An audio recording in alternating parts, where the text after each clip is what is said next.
નમસ્તે વિદ્યાર્થી મિત્રો, તપોવન ગ્રુપ ઓફ સ્કૂલમાં પેપર સોલ્યુશનમાં આપનું હાર્દિક સ્વાગત છે.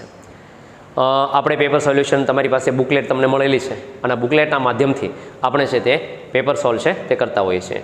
તો જોઈએ આગળ પેપર સોલ્યુશન છે તેના વિશે. પેપર નંબર 4 વિષય સામાજિક વિજ્ઞાન સોશિયલ સાયન્સ સેક્શન ડી, એના સેક્શન ડીનું સોલ્યુશન આપણે અહીં કરવાનું છે. તો આ પેપર સોલ્યુશનના માધ્યમથી કેટલાક વિદ્યાર્થીઓ છે એ ખૂબ સારું એવું છે એ રિઝલ્ટ લઈને આવ્યા. તમને બુકલેટ જે તમારી પાસે છે આ બુકલેટના માધ્યમથી મહેનત કરીને એને ઘણી બધી હેલ્પ થઈ અને રિઝલ્ટ લઈને આવ્યા એવા કેટલાક તપોવન ગ્રુપ ઓફ સ્કૂલના બાળકો છે એને જ્વલંત સિદ્ધિ મેળવી. એની અંદર તમે છે જોઈ શકો છો કે A1 ગ્રેડની અંદર 58 જેટલા બાળકો છે, A2 ગ્રેડની અંદર છે 152 જેટલા બાળકો છે.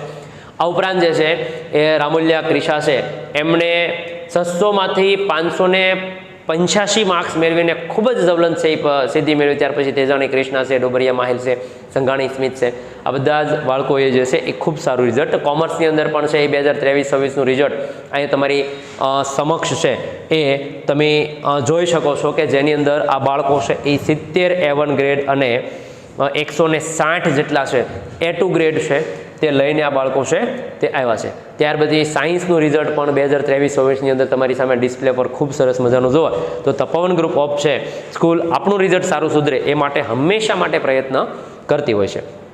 હવે આપણે સોલ્યુશન તરફ જઈએ તો સૌથી પહેલાં તો વિભાગ ડી નીચે આપેલા છે એ અહીંયા જે ક્વેશ્ચનો જે છે કુલ કેટલા 4 ક્વેશ્ચનો છે આપણે એના જવાબ આપવાના છે. પરંતુ આપણે જેટલા તમારે બુકલેટની અંદર આપેલા છે 53 સુધી છે, 47 થી 53 ત્યાં સુધી, અને નકશો છે 54 નંબરનો નકશો છે આ ફરજિયાત છે. તો ક્વેશ્ચન છે કે પ્રાચીન ભારતના વેદક વિદ્યા અને શલ્ય ચિકિત્સાના વિકાસ વિશે સમજૂતી આપો. તો ભારતની અંદર જે છે એ વેદક વિદ્યા અને શલ્ય ચિકિત્સાની અંદર છે એ કેવી પ્રગતિ થઈ તો એના વિશે આપણે છે તે જોઈએ. તો સૌથી પહેલાં તો ભારતે પ્રાચીન કાળમાં વેદક વિદ્યા શલ્ય ચિકિત્સા ક્ષેત્રે અભૂતપૂર્વ સિદ્ધિ હાંસલ કરી. વેદક વિદ્યાની મહાન પ્રણેતા જે છે એ કોણ હતા? તેમના મહાન પ્રણેતા હતા ચરક અને મહર્ષિ સુશ્રુત, વાઘભટ્ટ. આ 3 જે છે કે જેમણે છે એ ખૂબ એવી પ્રગતિ સદાવી. ખૂબ એવા છે સંશોધનો કર્યા વેદક વિદ્યાની અંદર અને ખૂબ સંશોધનો થકી છે આજે છે ઉચ્ચતમ શિખરો સર કરે છે. મહર્ષિ ચરકે ચરક સંહિતા નામનો એક ગ્રંથ છે તે લખ્યો. એમાં 2000 ઉપરાંત વનસ્પતિઓ છે એમનું વર્ણન છે એ કર્યું છે. આ ઉપરાંત તમે જોશો તો મહર્ષિ સુશ્રુત નામના જે છે ગ્રંથમાં વાડકામ એને મહર્ષિ સુશ્રુતે સુશ્રુત સંહિતા નામનો ગ્રંથ લખ્યો. એમાં વાડકામ જે છે એમના ધારદાર સાધનો છે એમનો ઉલ્લેખ કર્યો છે. આ સાધનો માથાના જે વાળ છે એમના ઊભા બે ભાગ કરી શકે એ રીતે એમણે છે એ સરસ મજાના ધારદાર સાધનોનો પણ ઉલ્લેખ કર્યો છે. વાઘભટ્ટે પણ છે વાઘભટ્ટ સંહિતા નામનો ગ્રંથ છે તે લખ્યો. પ્રાચીન ભારતની ઔષધ શાસ્ત્રમાં ખનિજ, વનસ્પતિ, પ્રાણી ઔષધિ વિશાળ સંગ્રહ છે તે રહેલો છે.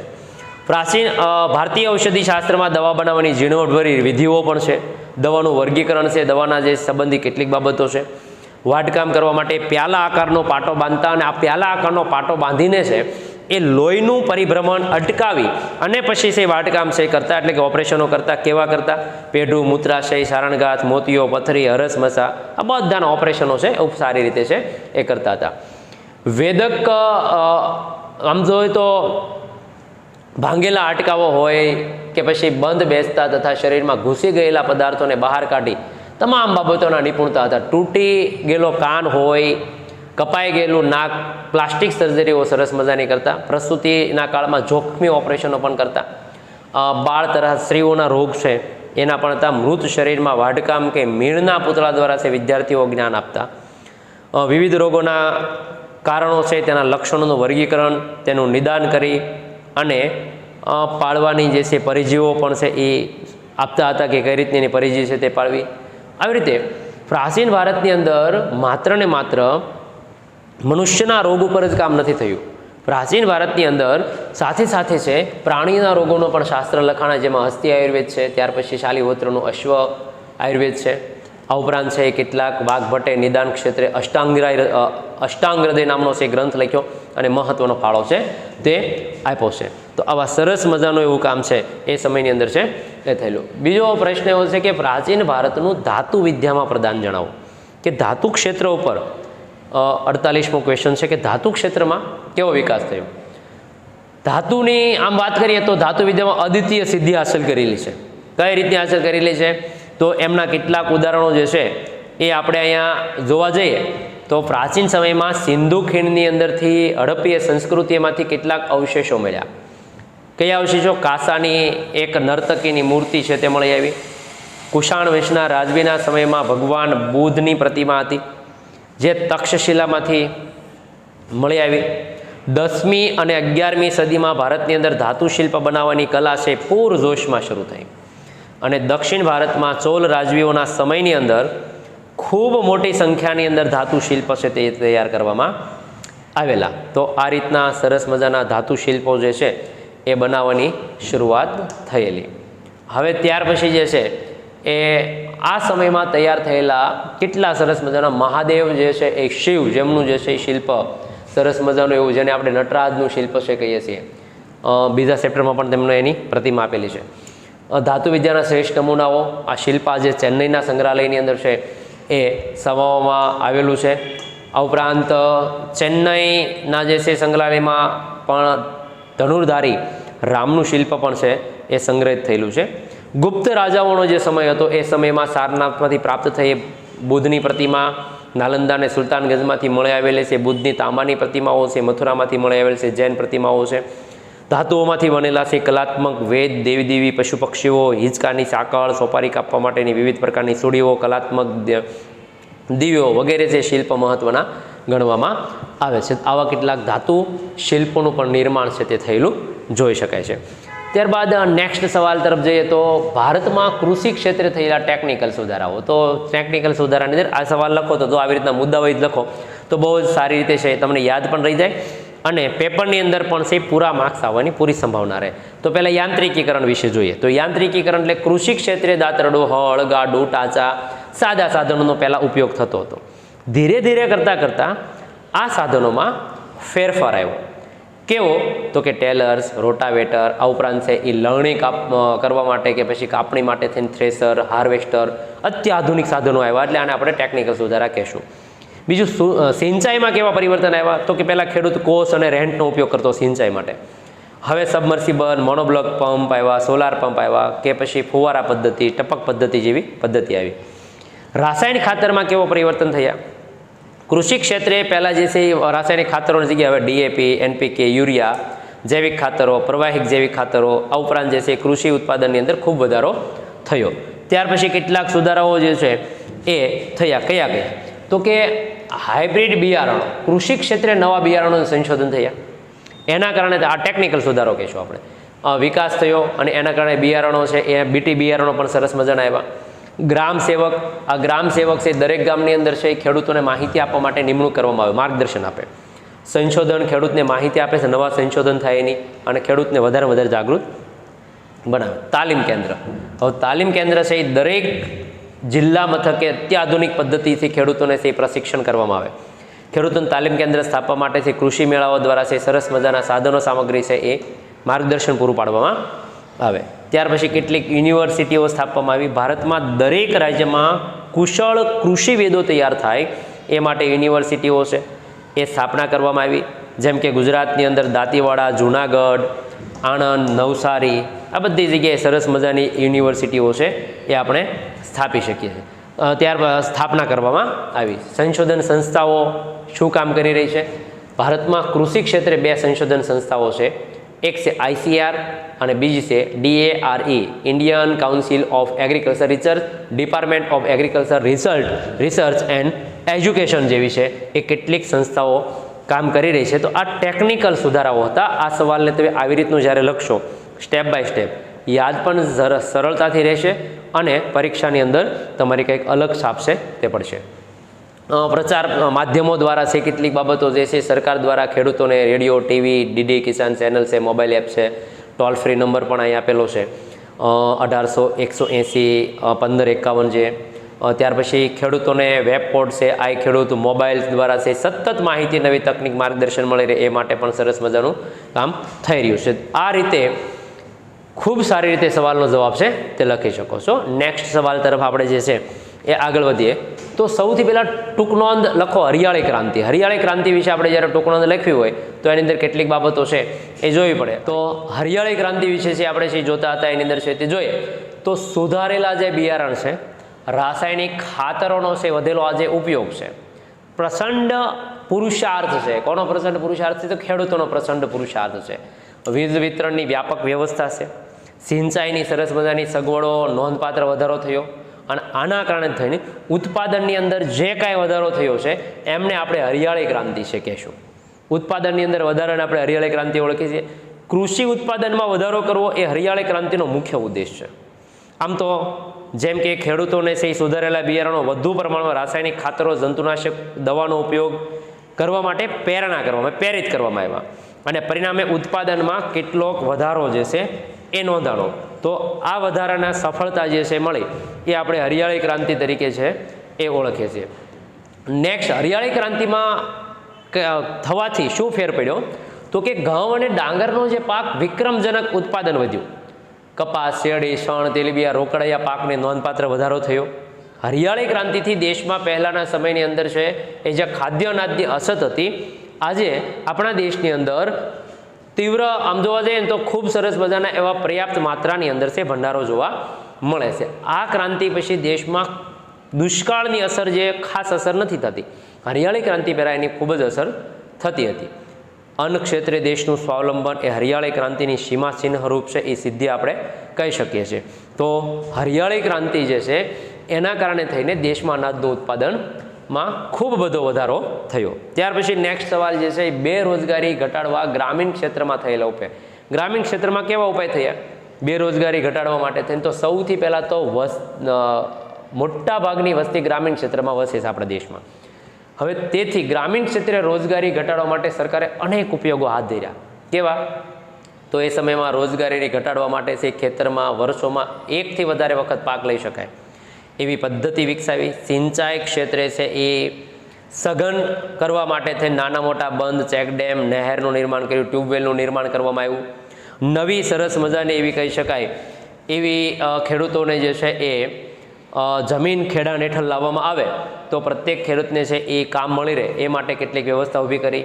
ખેતી સંલગ્ન પ્રવૃત્તિ જેવી કે મરઘા બતકા ઉછેર છે, મત્સ્ય ઉછેર છે, પશુપાલન છે, ડેરી વિકાસ છે, વનીકરણના કાર્યક્રમો છે, આ બધી બાબતો છે એમાં મૂડીરોકાણ કરી અને ઘણી બધા જે છે પ્રયત્નો હાથ ધરવામાં આવ્યા છે. તો આવા કેટલાક પ્રયત્નો છે એ કરવામાં આવ્યા જેથી કરીને છે એ આ ઉપરાંત છે એ કેટલીક બાબતો છે ગ્રામીણ ક્ષેત્રે પૂરતી રોજગારી મળી રહે, વધારેમાં વધારે રોજગારી મળી રહે તે માટે શહેર તરફનું જે સ્થળાંતર છે એ ઘટી શકે એ માટેના કેટલાક પ્રયત્નો છે એ કર્યા. કૃષિમાં બાગાયતી, સેન્દ્રિય ખાતરને પ્રોત્સાહન મળે, એના આધારિત બહુલક્ષી પાક મળે, ફળ, શાકભાજી આ બધાને ખેતી ઉપર ભાર જોક આપવો જેથી કરીને આપણે સારી રીતે છે એ ગ્રામીણ ક્ષેત્ર ઉપર પણ વિકાસ થાય.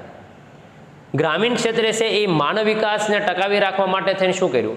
તો કે સૌથી પહેલું કામ માનવ વિકાસને ટકાવી રાખવા માટે થઈને છે તે વીજળી, રસ્તાઓ, બેંક, વીમો, ઇન્ટરનેટ, સંદેશા વ્યવહાર, મોજ શોખની સવલતો, જળ સંરક્ષણ પ્રવૃત્તિ, સાર્વજનિક સ્થાનિક મિલકતો જે છે, સ્થાનિક ઉદ્યોગનો વિકાસ કરવો, પ્રોત્સાહન માટે છે રોજગારી કાર્યક્રમ, ગ્રામીણ લોકોના જીવનમાં ગુણાત્મક અને પરિમાણાત્મક ફેરફાર થાય એવા પ્રયત્ન કેટલાક છે તે કરવામાં આવેલા છે. તો આ માટે થઈને ગ્રામીણ ગરીબી દૂર કરવા માટે સરકારે કેટલાક પ્રયત્ન કર્યા છે. નેક્સ્ટ 52મો સવાલ જોઈએ તો ગરીબી નિવારણ કાર્યક્રમમાં ગ્રામોદયથી ભારત ઉદય અને મનરેગા આ બે કાર્યક્રમ સમજાવવાના છે. એમાં ગ્રામોદયથી ભારત ઉદય પહેલાં સમજીએ. શું છે ગ્રામોદયથી ભારત ઉદય?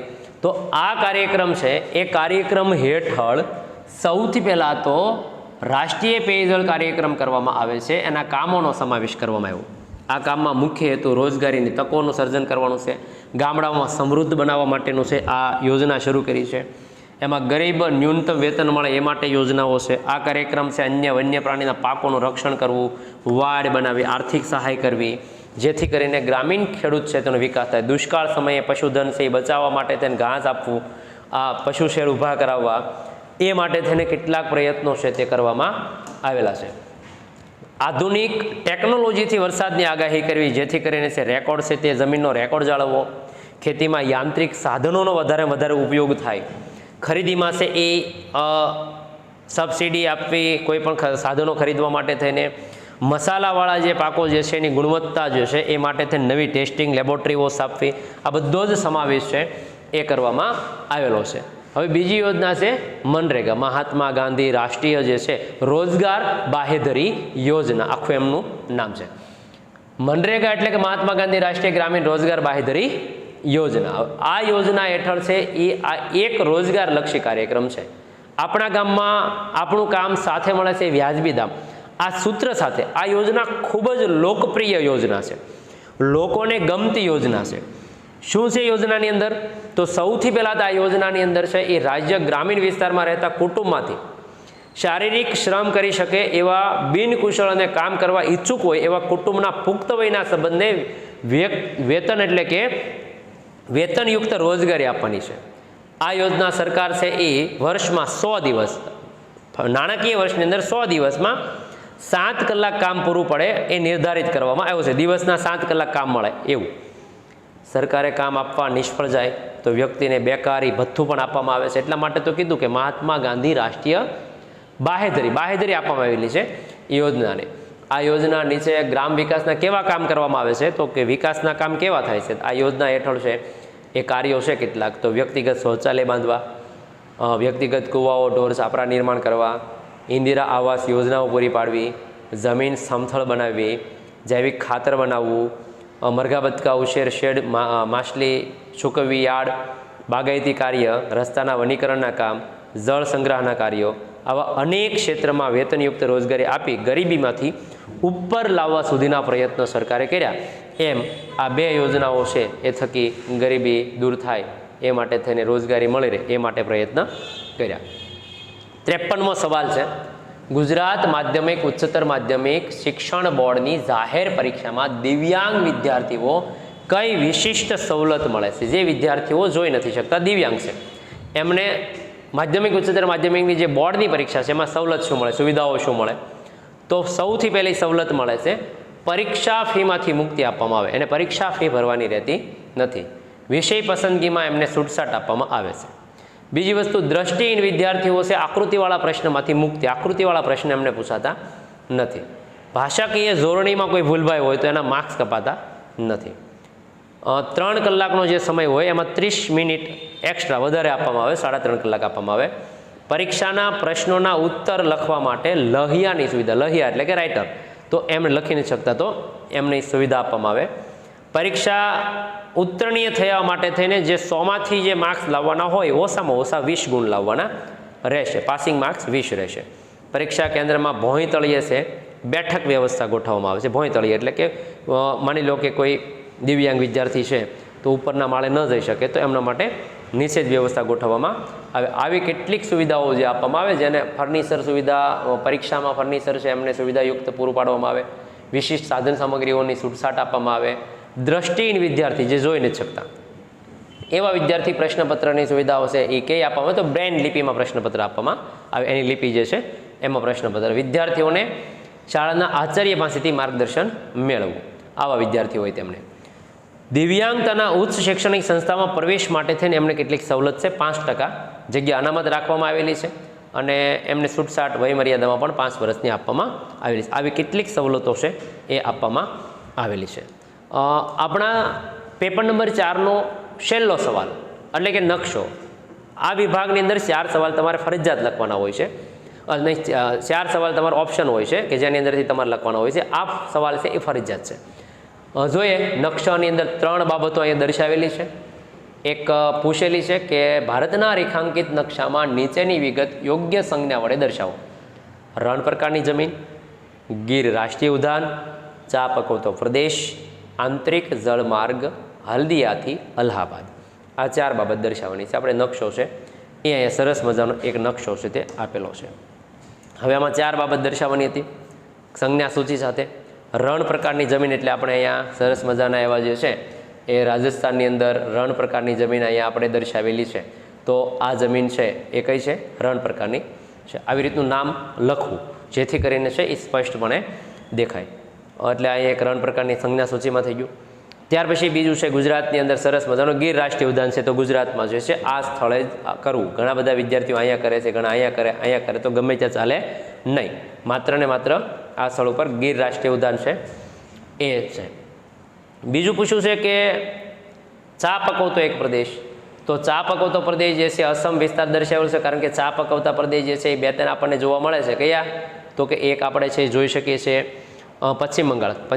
પશ્ચિમ બંગાળ અને અસમ 75% વધારે ચા ઉત્પાદન ત્યાં થાય, એટલે સરસ મજાનું અહીંયા અસમની અંદર ચા પકવતો એક પ્રદેશ જે છે એ જોવા મળે. અને છેલ્લું છે આંતરિક જળમાર્ગ હલ્દિયાથી અલ્હાબાદ. આ જળમાર્ગ તમને અહીંયાથી જોવા મળે, હલ્દિયાથી લઈ અને સરસ મજાનો અલ્હાબાદ સુધીનો જળમાર્ગ છે દર્શાવેલો છે. તો આવી રીતે નકશાનો તમારે જે છે એ સ્ક્રીનશોટ પાડવો હોય તો સ્ક્રીનશોટ પાડી લો. ખૂબ સરસ રીતે આવી રીતે નકશો આપણે દર્શાવવાનો છે તે હોય છે. તો અહીંયા આપણું જે છે એ જે સંપૂર્ણપણે છે એ પેપર નંબર 4નું સોલ્યુશન છે તે પૂરું થાય છે. ખૂબ સારી એવી રીતે છે તે આ સોલ્યુશનના માધ્યમથી કે તમે છે એ મહેનત કરી અને તમારી મહેનત, તમારા ટીચરોની મહેનત, તમારા પરિવારની મહેનતથી ખૂબ સારું રિઝલ્ટ લઈને આવો તેવું તપોવન ગ્રુપ ઓફ સ્કૂલ છે આપને શુભકામના પાઠવે છે. જય હિન્દ, જય ભારત.